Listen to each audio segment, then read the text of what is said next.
To now turn to our speakers today to give them a good introduction, Sharon O'Toole and Earl Redman. Sharon was born in Sitka, raised in Tenakee. Do you say Tenakee Springs? Is that how you pronounce it? Yep. All right, Tenakee Springs, Alaska. Went to high school in Juneau. Lived in Fairbanks. I've been there. Became a Baha'i in Douglas, Alaska in 1969. Pioneered to Hoona, Alaska Native Village in 1970. Lived in Anchorage for a while. Returned to Tenakee. So she's really traveled around Alaska quite a bit. Earl was born in Colorado, raised in New Mexico, lived in the Marshall Islands, and then moved to Fairbanks to further his education in 1972. University of Alaska there? Is that what it was, Earl? That was it, yes. Yeah, seems to me I saw they had some caribou farm or something. I'm trying to remember what I saw when I was there. Farm. Muskox. It was muskox. Yeah. That's right. I remember seeing that from the distance. He's also lived in Anchorage. He became a Baha'i and married Sharon on the same day in 1980. And then starting in 1989, they pioneered to southern Chile. I guess they would have missed winters if they had gone anywhere else in the world. And met with the Mapuche Indians there, which are a large population of native peoples down in southern Chile. Returned to Alaska, and now they are in Ireland, where they live, not coincidentally, I'm sure, in a building called Alaska House. No doubt your name for the place. Yes. There, they live in Ireland, but near the Northern Irish border. Sharon works with women's groups on both sides of the border, helping them to realize that everyone is people, and they, of course, have to work on their religious issues of religious tolerance and intolerance. Earl has published quite a few books and has been doing study circles, often about the contents of the books. I mentioned Abdu'l-Bahá in their midst. He also has published Shoghi Effendi through the Pilgrim's Eye, Volume 1 and Volume 2, describing what it was like to meet Shoghi Effendi, the guardian of the Baha'i Faith. And he has published a biography of all 255 of the Knights of Bahá'u'lláh, and has published 2 volumes called Visiting Abdul-Bahá.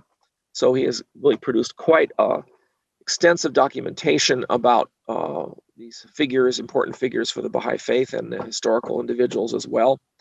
And they have traveled quite extensively around the world to tell their stories about these things, not only in the US, but also United Kingdom, Israel, Ireland, Iceland, Poland, Germany, Finland, Tunisia, Hawaii, Fiji, Samoa, New Zealand, Australia, and Canada, and of course, Alaska as well. So I hope many of you today have had the benefit of hearing them live and face-to-face, and we will enjoy a series of stories that they will be telling about meeting Abdu'l-Bahá today. So Sharon and Earl, thank you so much for joining us today on this webinar. We're really looking forward to hearing your presentation. Well, we're just going to kind of tell some stories from my various books on Abdu'l-Bahá. And I thought we'd start with what it was like to actually come into his presence. A lot of people did in those early years. And the one thing that they found out really quickly is they would have no idea how they were going to react when they came into his presence. Anyway, when meeting Abdu'l-Bahá, people have different reactions. Some people would be paralyzed. They couldn't talk, they couldn't move. Other people would find themselves just pouring down tears. Still others would find themselves prostrated at Abdu'l-Bahā's feet, not really realizing how they got there. But everyone had a different reaction, and they were for different reasons. Frederick Schweitzer, he was a German fellow. He and his wife were invited to come visit Abdu'l-Bahá in Paris. Now, Frederick was a fairly proud man, and when he arrived, Lady Blondfield took him in to meet Abdu'l-Bahá. And she walked up to Abdu'l-Bahá and she knelt down in front of him. And Frederick looked at that and says, I can't do that. I can't kneel down in front of another man. Well, Lady Blondfield left. Frederick walked up to Abdu'l-Bahá, promptly knelt down in front of him. And one of the people who'd heard him say his earlier comment asked him later on, says, why did you do that? And he says, I got there and that was the only thing I could do. The power was so strong. Abdu'l-Bahá didn't have to say a thing, but his spiritual power definitely made a difference. Now, Agnes Parsons was another one. I think everyone in America knows who she is. Very wealthy socialite in Washington, D.C., one of the early Baha'is. But when she became a Baha'i, she heard all these stories of Abdu'l-Bahá. She says, basically, this man can't be real. So she went on pilgrimage with the primary goal of debunking the myths that weren't real and finding out who Abdu'l-Bahá really was. So she got there and she wrote that she was kept waiting for an insultingly long period of time due to her station, which she realized she looked at her station as being very high and everybody else having something very much lower. Well, finally, she was allowed to go in to see Abdu'l-Bahá, and she admitted she walked in very full of herself. And she walked in, she looked at him, he looked up at her, and she said it was like a lightning bolt went from his eyes to her eyes, and she just collapsed and fell on the floor. Next thing she knew, Abdu'l-Bahá was picking her up. And she got a glimpse of what their relative stations were. And he was the one up high, and she was the one way down low. But because of that pilgrimage, she became one of his most devout followers. And when he left the United States, he told the people in Washington, D.C. to turn to her when they had questions. Another thing that happened was people would go in with questions they wanted to ask, and they would forget them. One of these was Sarah Farmer. Of course, she was the one who started Greenacre. She got there and she'd heard about this, but she thought, well, she was smarter. She wrote down 15 questions on a piece of paper, and she put that piece of paper in her Bible, figuring she was definitely not going to forget her Bible when she met to see the master. Well, word arrived at 5 a.m. that it was her turn to go see the master. So she hadn't even gotten up yet. So she jumps up, jumps in her clothes, ran out the door, and you know what she left back on her little table. So she's in the presence of Abdu'l-Bahá, can't remember a single one of her questions, no Bible in her hand. So she's just sitting there desperately trying to think of something. And finally, Abdu'l-Bahá looks at her and looks at his secretary and says, tell her the first answer to the first question is this. And he proceeds to answer her questions in the order she wrote them down. So another one were Joe's and Rosa Winterburn. Now, this was a little different case. Rosa had heard about people going over there and doing things she considered to be undignified, falling down at his feet, bursting in tears and not being able to control them. And she really desperately wanted to avoid what she thought these undignified things were. So when they finally arrived in Abdu'l-Bahā's presence, this is what happens. She said the entrance into the holy presence came as simply and naturally as into that of some dear friend. We wondered somewhat, my husband and I, for we had thought it impossible to meet him whom our hearts so reverenced and loved without being overcome with emotion. Hours passed. We met him face to face, felt the touch of his hands, basked in the light of his smile. And still we had not been overcome by any mighty wave of irresistible feeling. And still we wondered. Days passed. The life in Akka had received us, had taken us into its loving arms, and still we were wondering when and how was to come that mighty sweep of power. It did not come. They didn't really realize what had happened until they got back home. Later on, she said, we realized at last that when we first entered his presence so quietly, it was as if we had been taken gently up by the first swell of a great tidal wave, raised so tenderly that we had been scarcely conscious of the uplift. We'd been carried on and on, higher and higher, until as the tidal wave may sweep over coasts, rocks, and even cities, we had been carried high over all worldly consciousness, and it had become to us as if the world were not. As this realization came to us, we prayed that we might never again be upon that lower spiritual level where we had been when that wave lifted us and bore us so high into the realms of absolute, common sense, unquestioning conviction. So the difference with them was that they were spiritual people when they got there. And Abdu'l-Bahá was able to give them their heart's desire and not have to teach them any lessons. Now, another thing that happened was that people would have questions they wanted to ask, but they'd be afraid to ask them. Or Abdu'l-Bahá would just simply answer them before they asked them.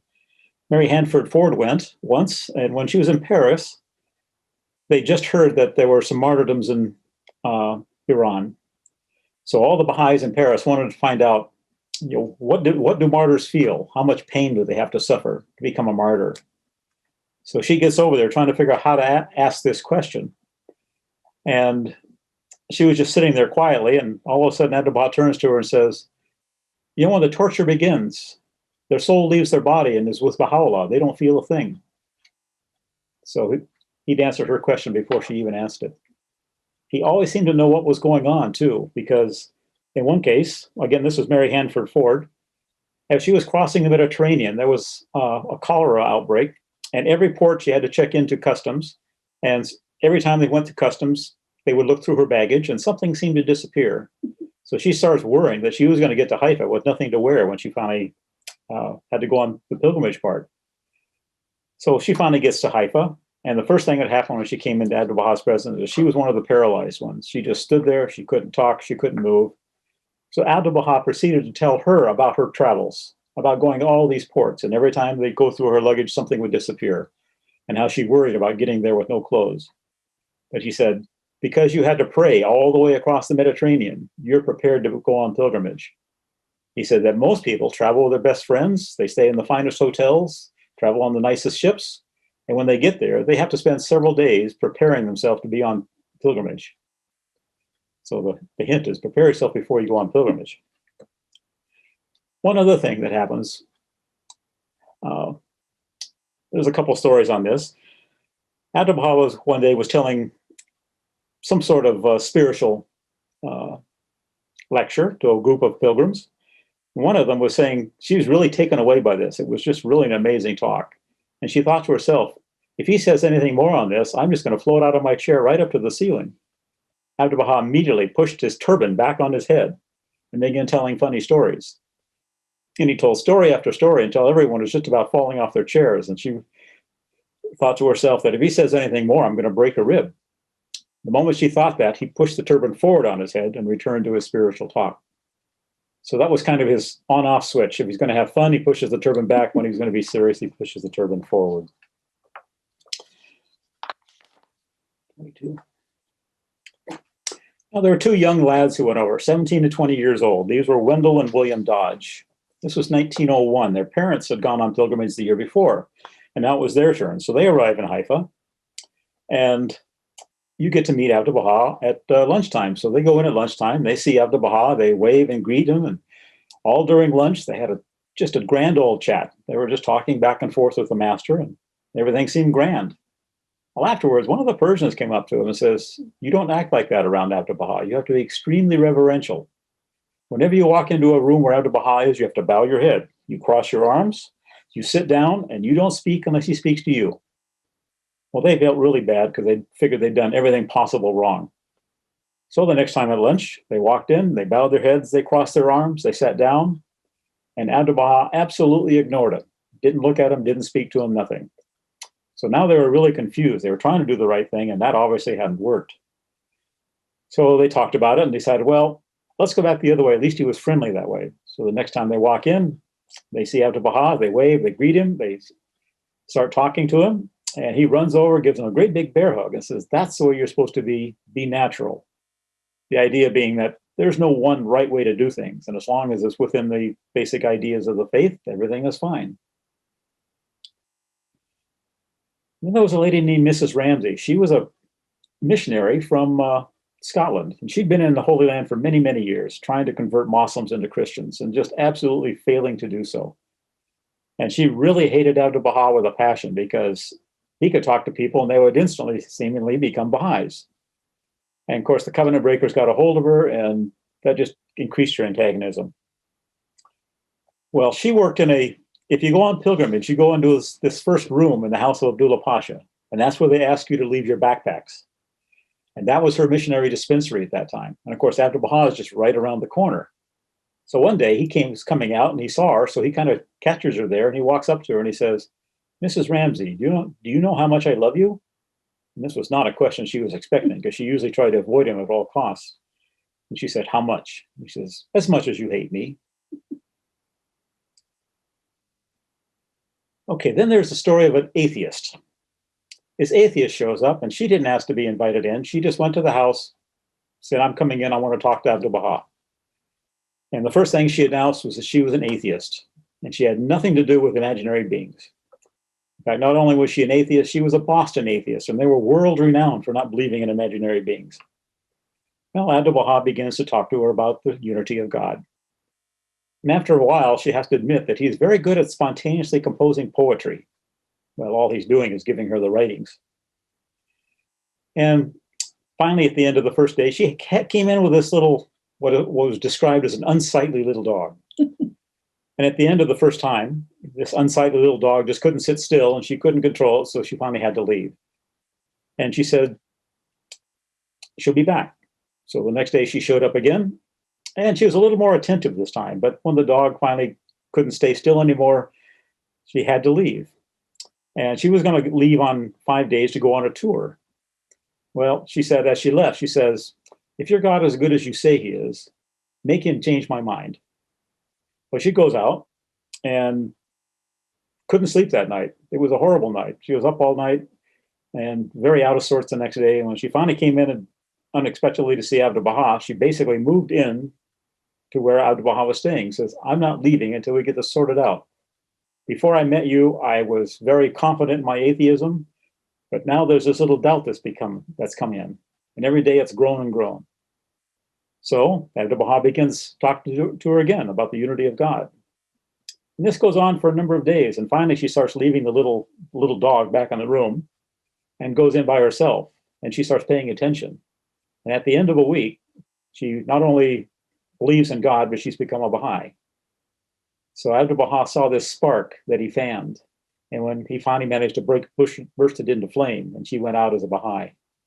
You hear many stories of people coming in who aren't Baha'is, and all they hear is funny stories. He doesn't give them any spiritual lessons. And so you know he didn't see any spark he could fan in those cases.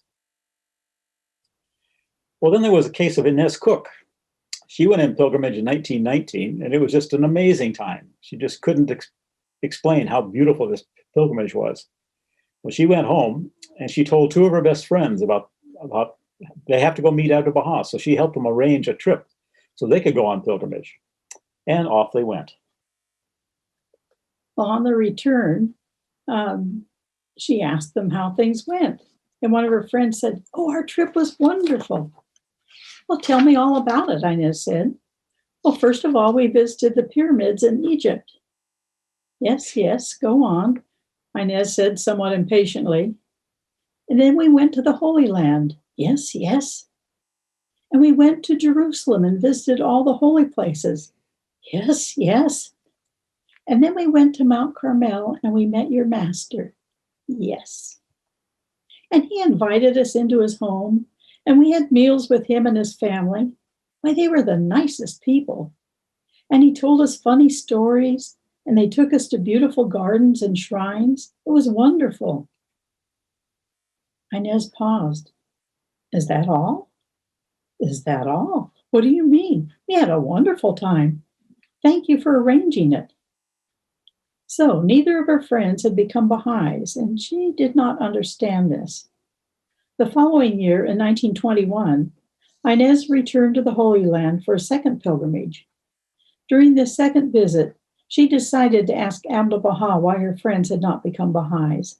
My friends came here, they met you, they visited the holy places, but they were unaffected. When I came here, I was completely intoxicated with the greatness of the cause. Why didn't they become Baha'is?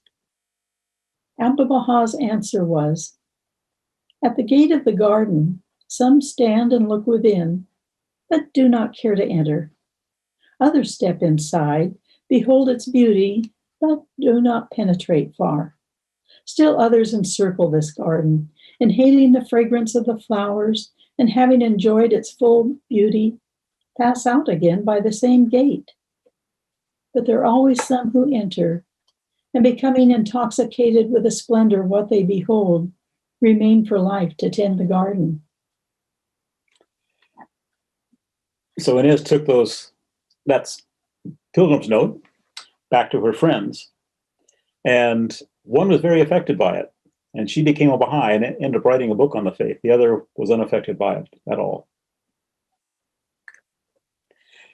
Okay, 24. Now, Abdu'l-Bahá had some interesting ways of talking about teaching children, and this is one of them. He said, parents must discover that calling or profession for which their children show the most aptitude and inclination. and then they must train them in the same by engaging their attention in that direction. For sooner or later, a child will make known his natural abilities and gifts. To train his natural abilities in a manner conflicting with them is not right. It has often been seen that parents have forced their child to study in some field desired by them, for which the child himself had no natural aptitude. Then the child squandered years of his life in that field, making no progress whatever, showing that his abilities lay elsewhere. And at another time, he said that children should not be taught by cramming their heads with dead formulas and historic dates. This is a mistake. The elements of sciences, arts, crafts, etc. must be taught to them through object lessons, as though they're playing and amusing themselves with sunshine, with music. And I think if you look at our Baha'i children's classes, that's kind of the way they've gone. So as we know, Abdu'l-Bahá was imprisoned between 1901 and 1908, more or less. And he didn't look on this as being particularly difficult. People kept asking him, why don't you go ask to see if you can get yourself out of this? And he said, well, why should I want to do that? There's no trouble in this.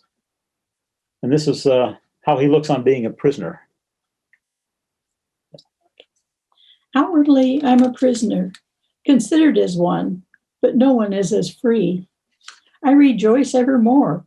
Much do I prefer to be absolutely free, at one with God, fearing nothing, wanting, desiring nothing. But that all shall know the fullness of God than to possess the material wealth of the world. To be free and yet to possess mind and heart bound to the world and a slave to self cannot be compared with being a so-called prisoner, yet possessing supreme happiness, perfectly sound in mind and body and in loving relation to the universal order.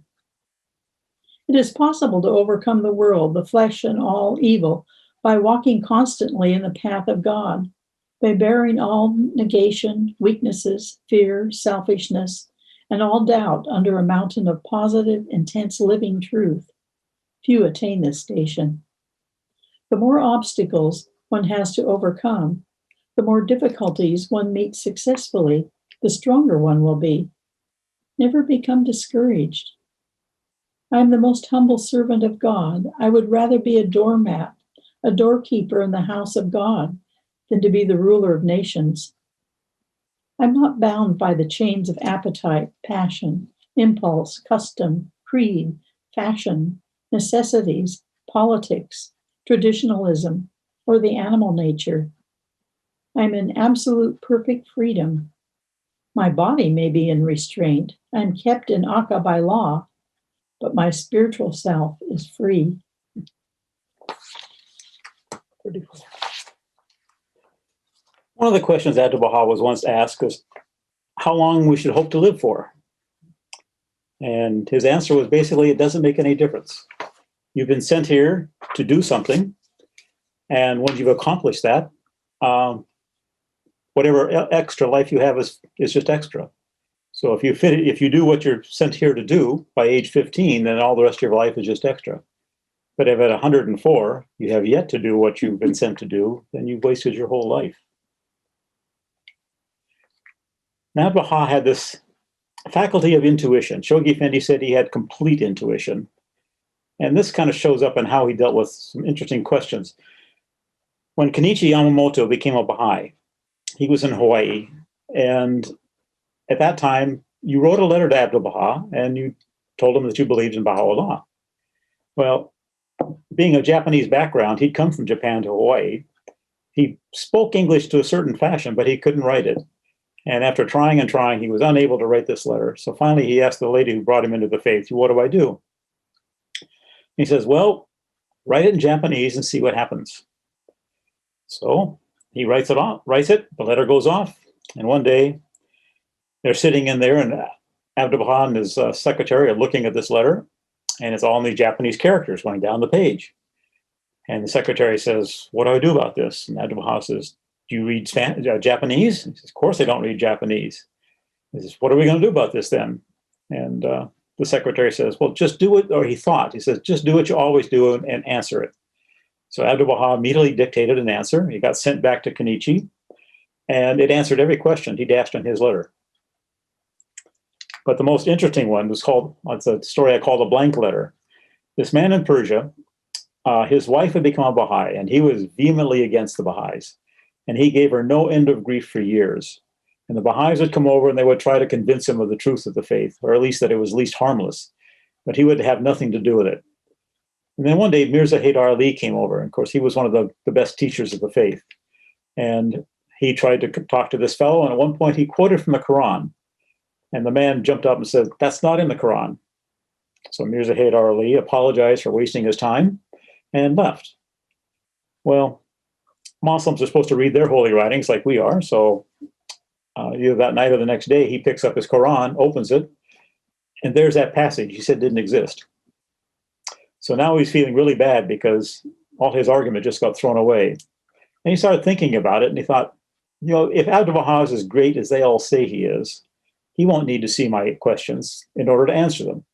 So he wrote his questions down, put that piece of paper in a safe in his house, and sent a blank letter to Abdu'l-Bahá.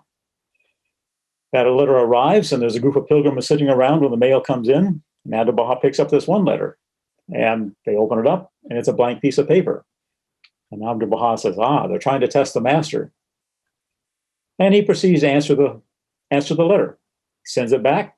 The man gets his letter, looks at it, and realizes that not only did Abdu'l-Bahá answer every question he answered them in the order that he wrote them. So now he realized he just really messed up. So he goes to his wife, he prostrates himself in front of her and apologizes profusely for what he'd done.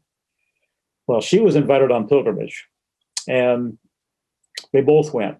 And when they got to Israel and he met Abdu'l-Bahá in person, that was the end of any problems he had with the faith. He immediately became a Baha'i. And when the covenant breakers tried to move into that community, he was the staunchest block against them. Now, we all know about multitasking. Women are better at it than men, but Abdu'l-Bahá put everybody in the shade. So this is a little story about his multitasking. The master was busy revealing verses. His pen moved extremely rapidly across the page. Meanwhile, he was conversing with the Iranian believers in Persian, with the mufti in Arabic, and with the Motasarrif and several of the pashas in Turkish. All the while, his pen never stopped moving. The divine spirit had enveloped the atmosphere, and anyone who ventured a question was favored with an answer, until that blessed tablet was completed, and Abdu'l-Bahá set the pen down. So obviously he's very good at it. So 37. Okay, we all know about Laura Barney and the book Some Answered Questions. Now, it didn't start out as a book. It was just she had questions, and she went and she asked them. And she recorded the answers. And she found them quite interesting and finally decided that maybe other people would be interested in these questions as well. So she brought down Ethel Rosenberg to act as her secretary. Now, this made things fairly complicated because she would have to ask the question of the interpreter. He'd have to make sure he understood it. Then he would tell the question to Abdu'l-Bahá, and Abdu'l-Bahá would have to make sure he understood it. And Abdu'l-Bahá would give the answer back, make sure the interpreter understood that. And then he would give it to Laura and make sure she understood it. And after a while, the people in the Holy Household realized they'd never heard a lot of these answers, so they've added a secretary as well. So now there's two conversations going on at once, trying to make sure everybody understands everything. And they were doing this at lunch. So this got kind of difficult. So this is what happened one day at lunch when the poor interpreter wasn't having much chance to eat. Abdu'l-Bahá said, "How do you translate the word matarjim into English?" "Interpreter," she responded. Then he asked, "What is Grozny in English?" "Hungry," she replied. Then with his blessed finger, he pointed at me, Yunus Khan, and exclaimed, "Hungry interpreter, hungry interpreter." Well, just a day or two later, Abdu'l-Bahá predicts what her next question is going to be. He said, "Now she will ask, why then did God create the scorpion?" Hardly a minute had passed when Laura asked the question. Abdu'l-Bahá said, "What did I tell you?" Now in response, tell her that this is the nature of things. It is true that the scorpion is evil. However, it is only evil in relation to us. In relation to its own environment, it is not evil. This poison is its means of defense. With its stinger, it protects itself. But since the nature of the poison is not conducive to our well-being, we consider it evil. Okay, in 1907, the Pilgrims were told an interesting thing by Abdul-Bahá. He's talking about labor-saving devices. And of course, 1907, there weren't many things that could truly be called labor-saving devices unless you were rich enough to have servants, I suppose. But he's talking about all these labor-saving devices that were going to help us. And he's talking about how, at that time, the working day was 10 to 12 hours long, six to 6.5 days a week. And he predicted that very soon the workday would shorten down to 8 hours. 10 years later, Woodrow Wilson in the US specified that for all federal workers, there would be an 8-hour workday, and that rapidly spread through most of the country. Although somebody in New Zealand once told me that they beat America to the 8-hour workday. But then Abdu'l-Bahá said the workday will shorten even more. It'll go down to 6 hours, to 4 hours, to 3 hours, maybe even less. But he says there's a reason for this. He says every person has been given a talent, and it is their responsibility to develop this talent. So all this free time, it's not for playing video games or going to the beach. It's for finding some way to develop this talent. If you're a musician, you go find a person to study with. If you are a mechanic, you go find somebody to work with. If you have more academic ideas, you need to go to the university. But it's finding out what your passion is and developing it to the best of your ability.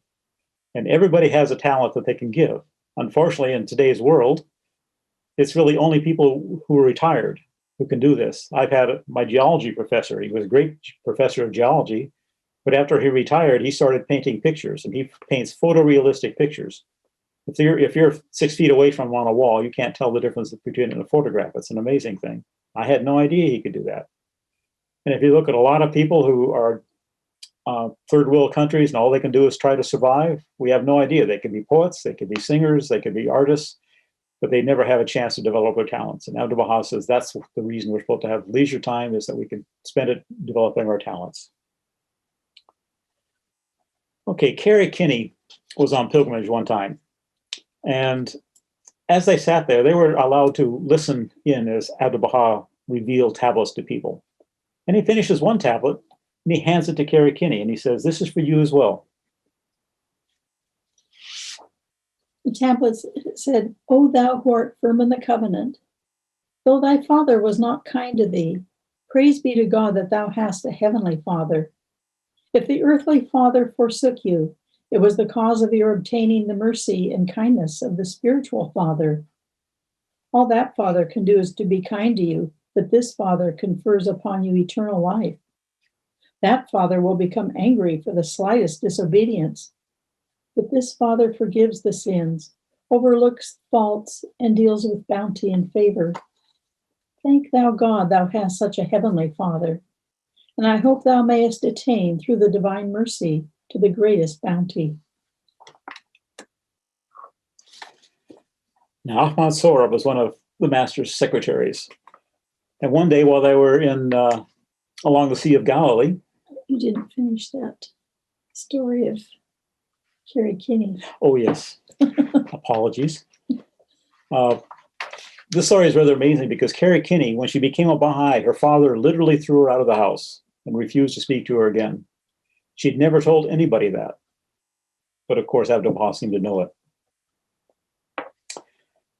You know the stories about Ahmad Sohrab, and they were in Tiberias. And he'd just received a letter from a man who'd been on pilgrimage a few months before. And after he got home, he learned that his 16-year-old daughter died. And he was just distraught. So he wrote a letter to Abdu'l-Bahá asking, for help. And Ahmad was kind of looking at this letter, trying to figure out what he was going to do with it, holding it in his hand. And all of a sudden, Abdu'l-Bahá burst into the room and says, "What's in that letter?" And he explained what was in it. And Abdu'l-Bahá immediately sat down and revealed a tablet in response to him, one that very much salvaged his heart. Okay, now we have a little story about a young American lad obviously a brand new Baha'i, and for some reason he was on a ship floating through the Mediterranean, and the ship arrived in Akka. And he didn't know you needed permission to go visit Abdu'l-Bahá, so he jumps off the boat, runs up to the house, knocks on the door, and says, "Can I meet the master?" One of Abdu'l-Bahā's interpreters was telling the story of a certain young American lad who blew in one day to see the master. His steamer was in port. He came to the house in Akka while Abdu'l-Bahá was still living in the fortress. He asked if he could see the master. Abdu'l-Bahá came in. A number of Orientals were in the room. Abdu'l-Bahá began to speak some words of welcome to be translated by the interpreter. The young man said, "Tell him I'm very glad to see him." Abdu'l-Bahá says, "I'm very glad to see you." This boy was just bubbling over. The young man said, "Tell him I heard of his cause in the West, and I believe and I want to devote my service to myself to his service." Abdu'l-Bahá said, "Very good."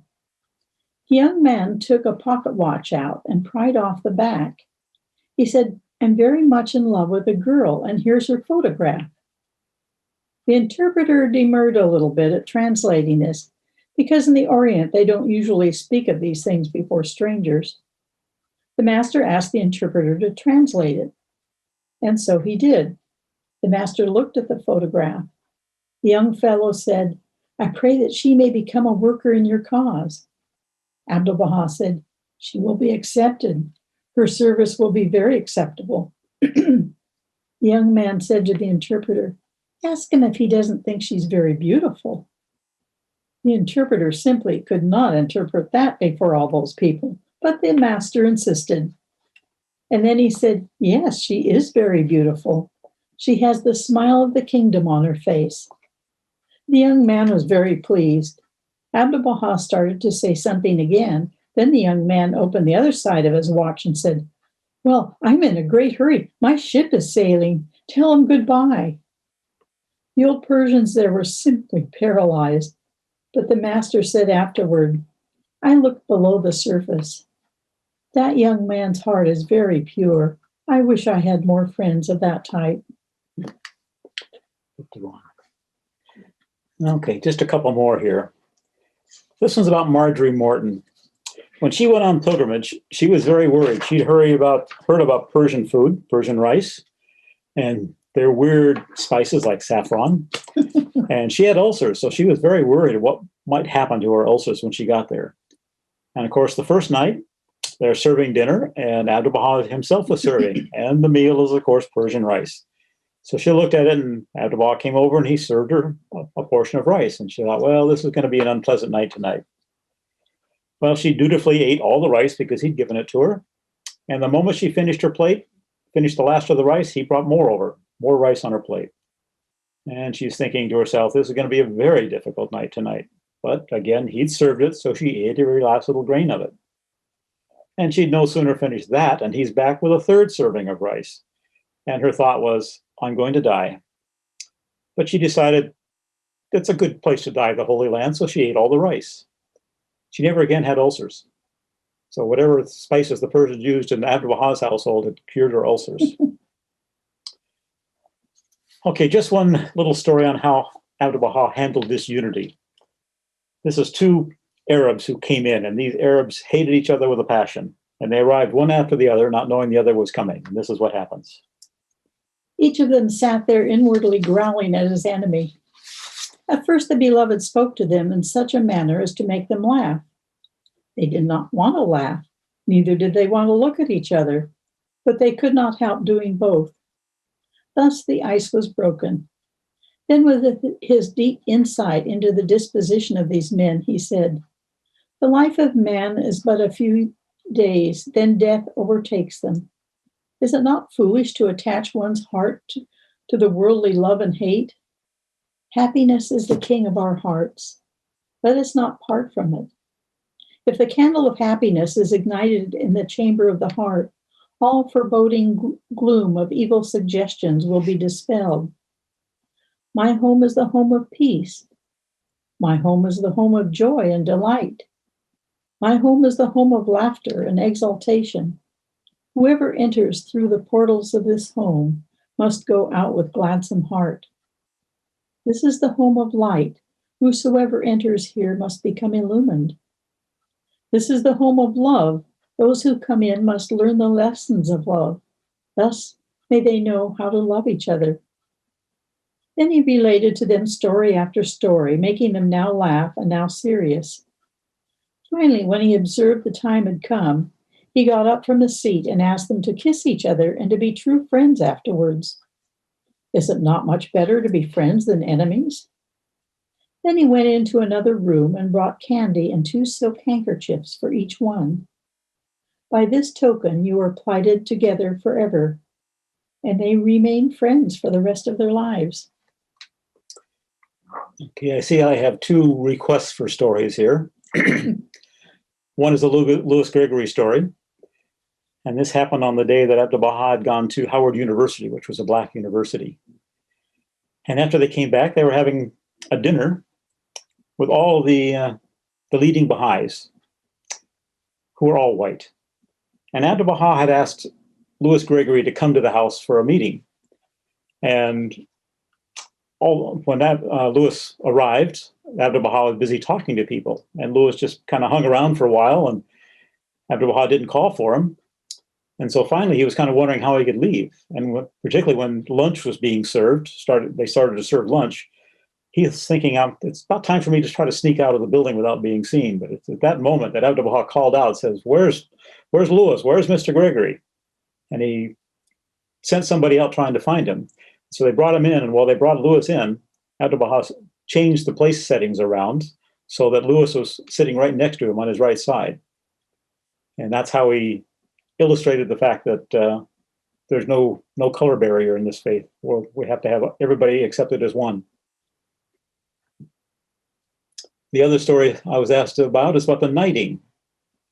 Well, when Abdu'l-Bahá was offered a knighthood, the story of getting the knighthood is interesting, all the various places it had to go, and it had to be signed by King George at the end. But on the day of the celebration, the commemoration, the governor had everything all set up. He had guards, a band, and Abdu'l-Bahá was going to be picked up by the governor's car, brought over, and he could, Abdu'l-Bahá would walk up through this file of soldiers and greeted by the band and lots of pomp and ceremony.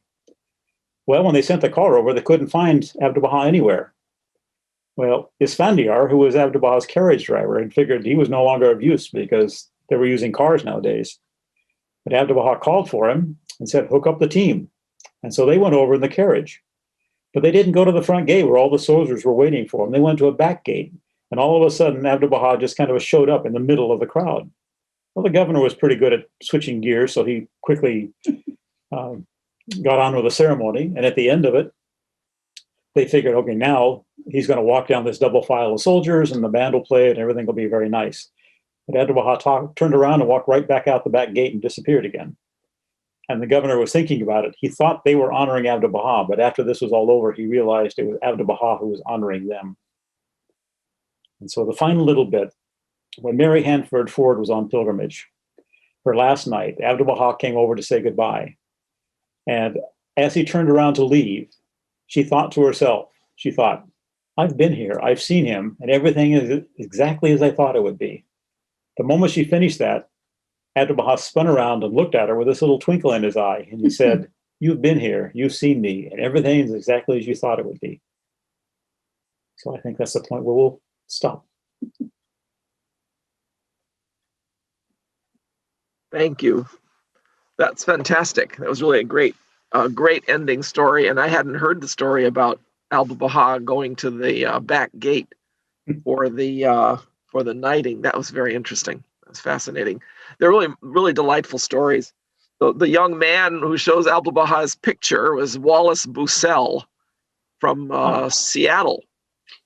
And Bussell is Busselle, I think. I mentioned him in Baha'i Faith in America, Volume 2. He's around. If you check the index for Seattle, you'll find it because he was from Seattle. And Charles Mason Reamy tells that story, I think, in one of his memoirs. I don't know where you heard it. Yeah, it's his story. Yeah. Yeah. Yeah. but it's really quite a delightful story. And how I can't imagine what would shock Persian men more in those days than someone trying to show Abdu'l-Bahá a picture of his girlfriend when they're living in a society where a man can't even ask the other man how his wife is doing. You know, it's a very different kind of society. So thank you very much. That's nice being able to put a name to that story, because Yeah. we'd have nothing but this little story all by itself. So that's neat. Wallace Bussell, and he when I think it was Isabella Brittingham comes to Seattle, and well, I'd have to look it up in my book again, 1907. He had already sort of started things, so she was able to actually meet a group of people interested in the faith, and that was the beginning of the faith in Seattle. He was one of the people who really got it going. I don't know anything about his girlfriend and whether she ever became a Baha'i, though, or anything like that. Yeah. I have no idea about that one. That's sort of interesting. Did you already answered those questions? We do have a question in the Q&A. Can you tell a story about Abdu'l-Bahá and Corinne True? Abdu'l-Bahá and Corinne True. Okay, let's see. A little more off the top of my head here, since it's not one I usually talk about. But when Corinne showed up on pilgrimage, she brought this scroll, which was in a tube. And when she went to meet Abdu'l-Bahá, she kind of tried to discreetly put the tube behind her. But Abdu'l-Bahá quickly picked up on the tube and wanted to know what was in it. And of course, she brought it out, and it's the petition to be allowed to build the house of worship. Now, before this, Thornton Chase was going to go on pilgrimage.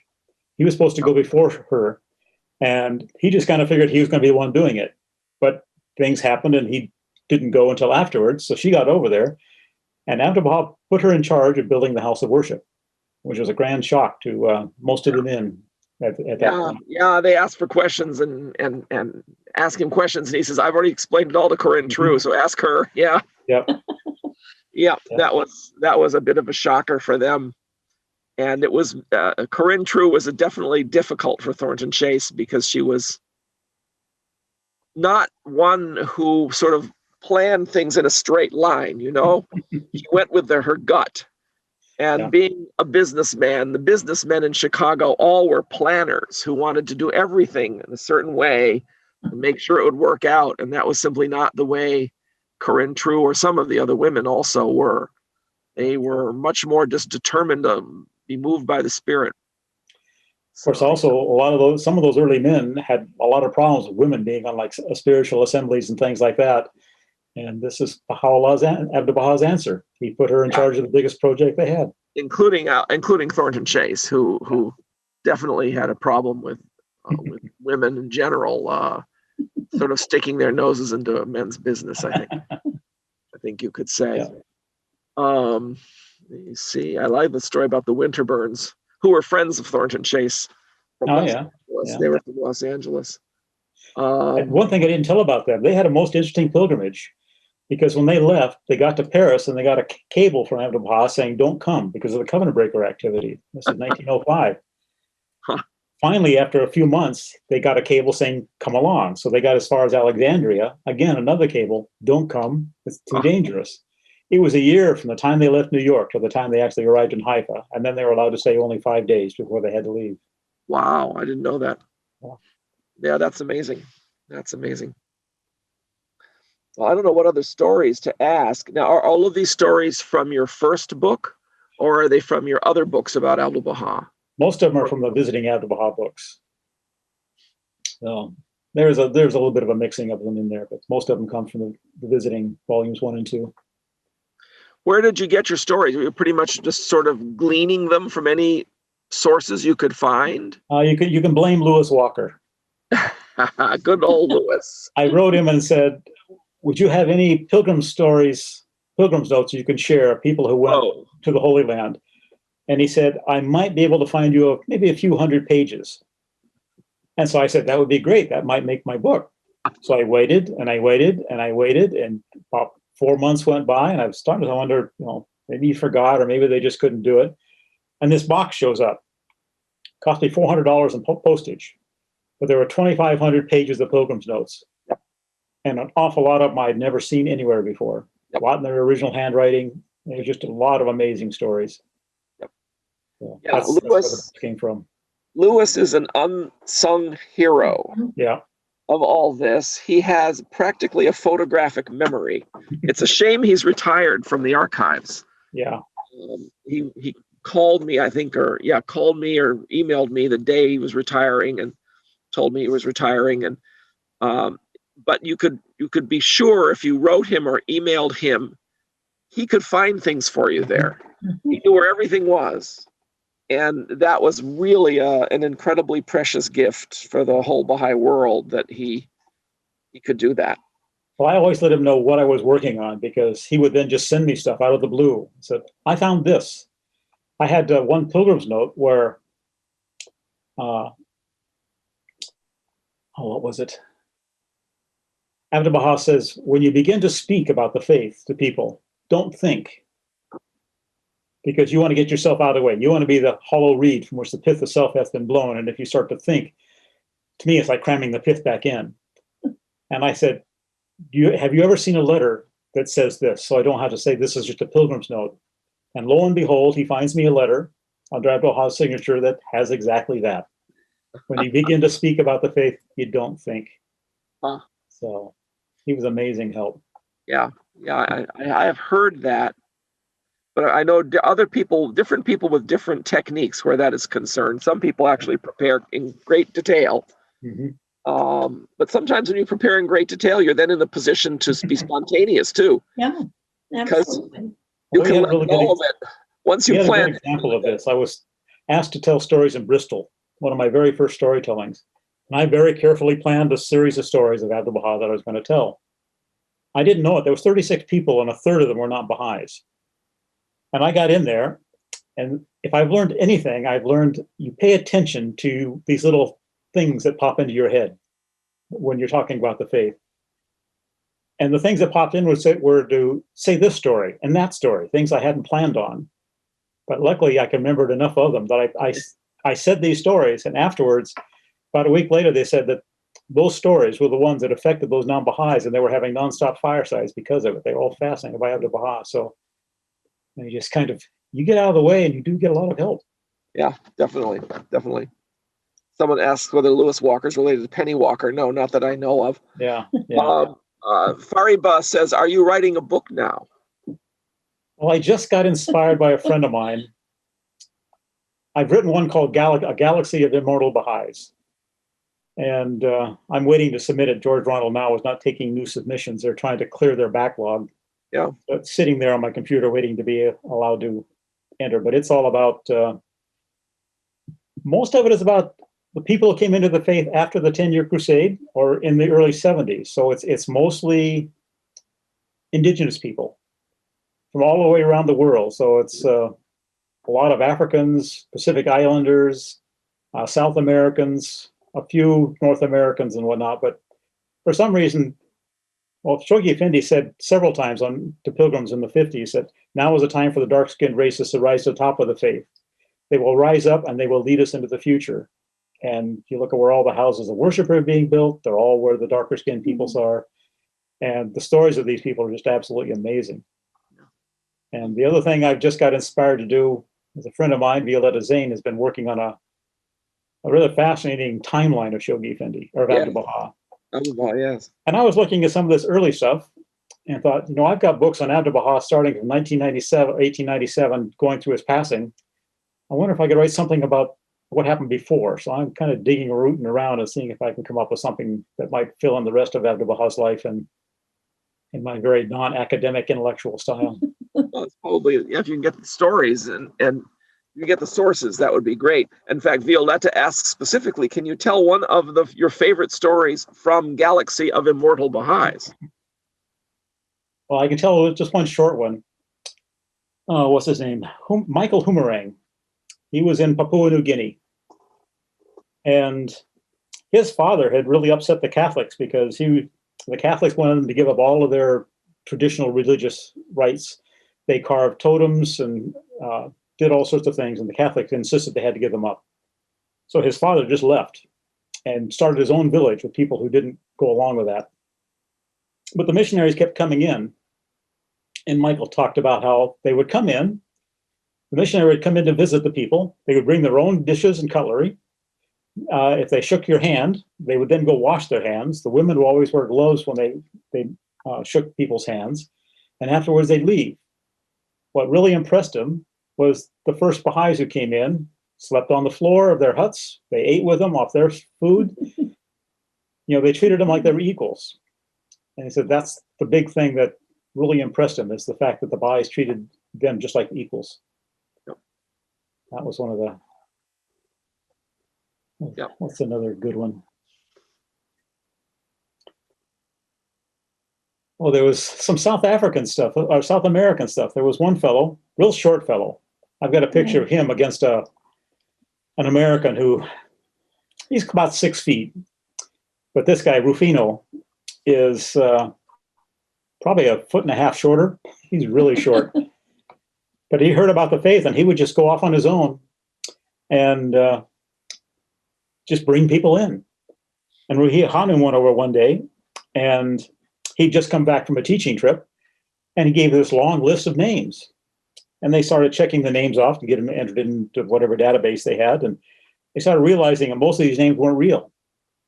And Hanum went to him and says, what are you doing? These aren't real names. He says, they're real people. But when they take people's names in Bolivia, Bolivia, Ecuador, they would use them for governmental purposes, which usually was not to the benefit of the people. Uh-huh. So the people would never give their names until they trusted you. And he said he would just keep going back, and over time they would slowly give them the right name so they could be known as Baha'is. And that's what happened over time. He would bring these lists in and then have to go back and correct them. Huh. That's a very interesting story. That's a very interesting story. Do you have any stories you can tell us about people meeting the Guardian, since you've done some books on that as well? Well, the Guardian had a lot of similar capabilities as the Master did. He didn't use them as much. One of the interesting things about the Guardian is one of the pilgrims asked him, when are you the Guardian and when are you Shoghi Effendi? Huh. And Rahia Hanum said, I want to know that too. He never answered it. But there was a time when he was Shoghi Effendi. Almost every summer, he would take off from the Holy Land. There's a few, the World War II and all the way through the conflicts in Israel into the late 40s, that he stayed home during those time periods. But almost every year he was gone. And when he went out, after he was married, he told Rahia Hanum specifically, don't bring anybody back to me. Talk about the faith to him if you want, don't bring them back to me. That was when he was Shoghi Effendi. Mm. All the rest of the time when he was in the Holy Land, he was the Guardian 100% of the time. Yeah, that's interesting. He had the same thing about knowing what people were thinking. One of the pilgrims, a Persian, had gone on pilgrimage, and they were just walking through the gardens one day. And the guy was thinking that I really need to go back to Iran to see my mother. It's been a few years since I've seen her. And suddenly, Shoghi Effendi just stopped and says, no, don't go there. You bring her to Africa to see you there. Mm. And these guys, that was kind of surprising for him. Wow. And then Shoghi Effendi says, I want you to go to Egypt on the way home. This was back when Egypt was really in really desperate trouble for the Baha'is. All their administrative order had been canceled and a lot of persecution. But Shoghi Effendi asked him to go, and he immediately says yes. And then he started thinking about it. Says, how am I going to get there? I'm going to have Baha'i books and stuff. How am I going to get in? And again, Shoghi Effendi stopped, looked at him and says, yes, you'll have to be very careful, without him saying a word. So he had those same sort of powers. That's almost frightening. It's almost a blessing that one wasn't with them, because you wouldn't want them to know what you're thinking sometimes, Well, that was mentioned quite a few times. People think it's hard to be thoughtless. Yeah. Sheila Banani says, thank you so much for these wonderful stories that you've collected. This kind of program is so spiritually energizing for all of us, which is very true, which is very, very true. She was one of the ones who helped me write one of my stories about herself and being a knight. Oh, yes, of course. Yes, you no doubt asked her about their time in Greece. Yes. Yeah. Yes, I remember I've heard some pretty funny stories from her about that too, actually, come to think of it. Yeah.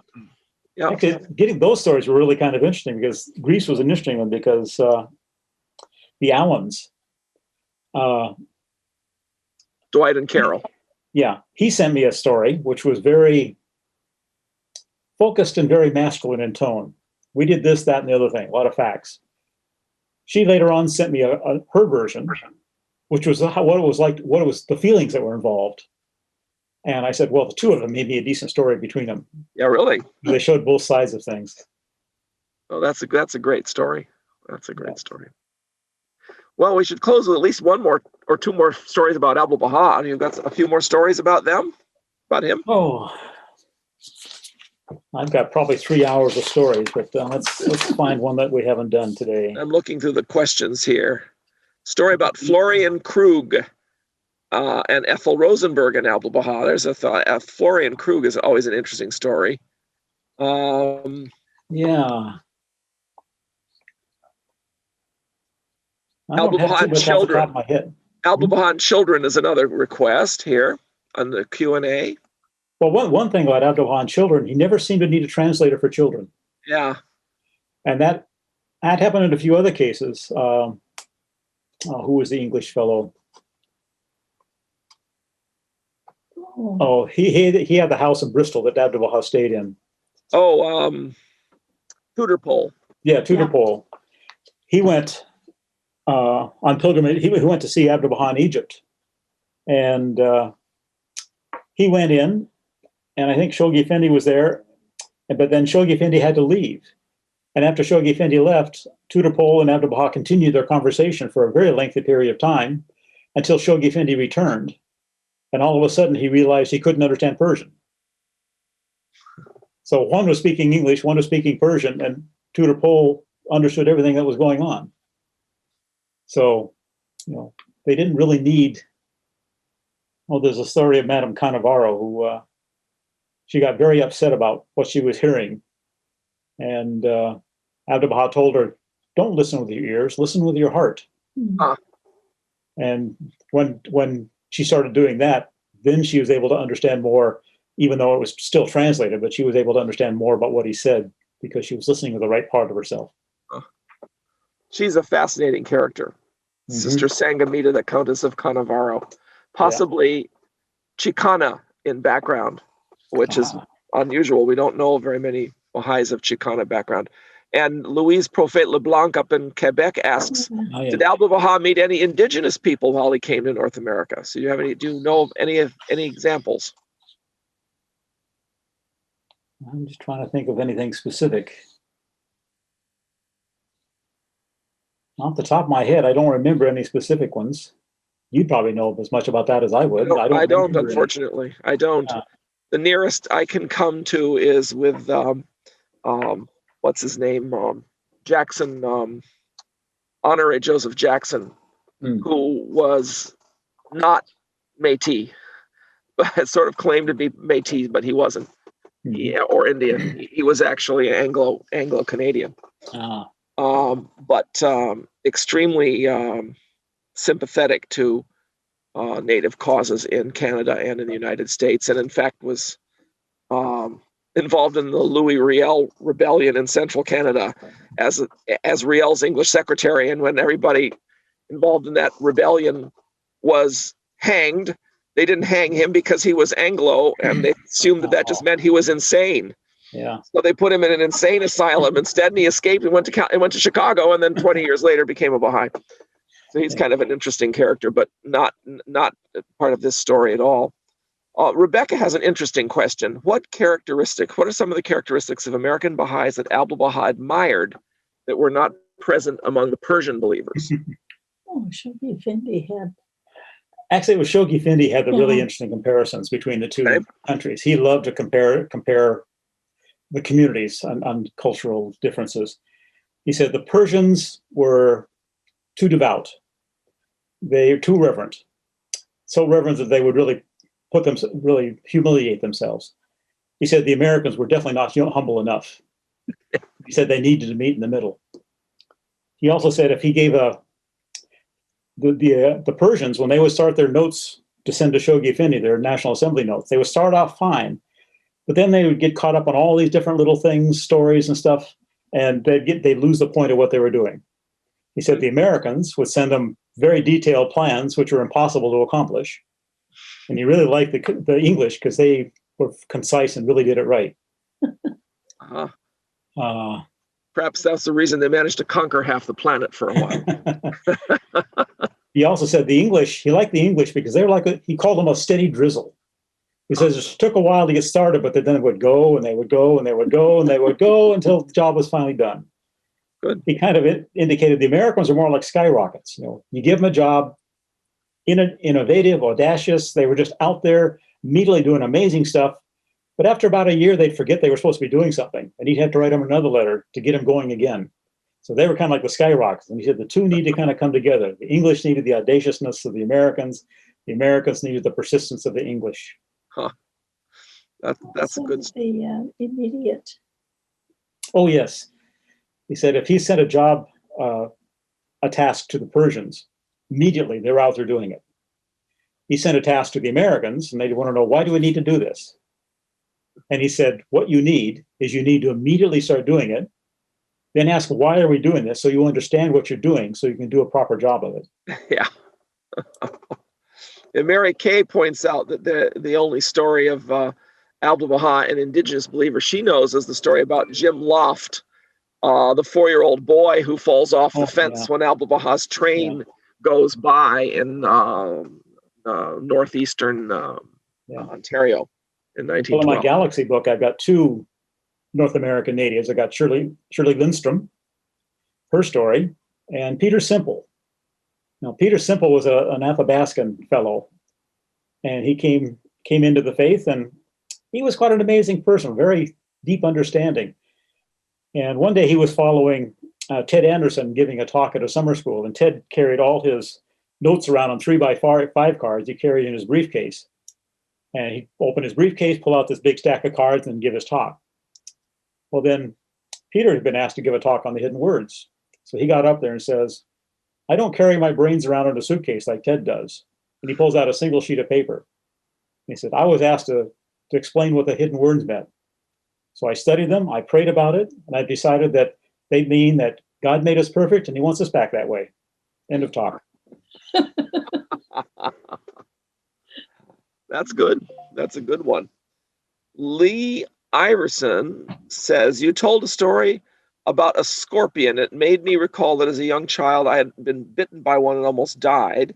My grandfather, who was a doctor, saved my life. Also, the story about the father who was not kind also was similar to my experience. These stories made me weep. Thank you so much for sharing them. So, yes. Yeah, I have a bad habit of reading my own books and crying on my own stories. So it's easy to do. The stories can be really beautiful. Let me see. I think that's all of the questions that I've been able to spot here. Well, there's a question here.